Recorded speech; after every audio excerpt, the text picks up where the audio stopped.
There are things in life we don't want to happen, but have to accept.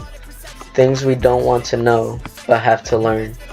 And people we don't want to live without, but have to let go. My childhood was not similar to many other childhoods you all might have experienced.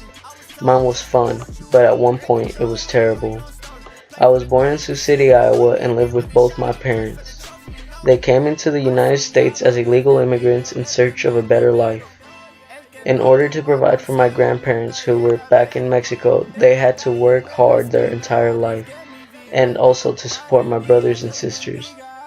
They also send money back to Mexico every now and then to help my grandparents with their costs. When I was about 5 years old, my dad got a phone call saying that my grandfather was diagnosed with cancer and only had a couple months to live.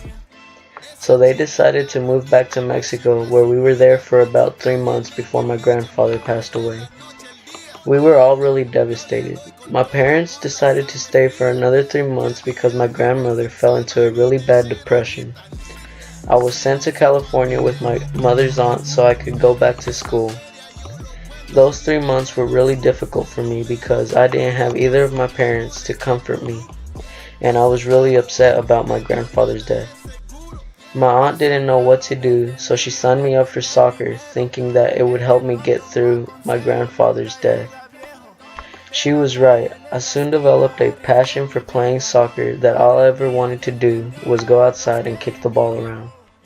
I came into high school loving the sport, and it helped me get through all the pain that I had from my grandfather's death. Running up and down the field, doing something I loved helped me a lot because for those 90 minutes, I didn't have to worry about anything. I played for Butler my sophomore and junior year, and it was always something that kept me in a good mood. 13 years later, on March 24th, I would get a phone call from my aunt in Mexico. She told me that my cousin was found dead near a ditch. I couldn't believe it, and I began to cry. My aunt told me that he had barbed wire tied around his neck and hands, was missing a couple of his fingers, and was shot 17 times.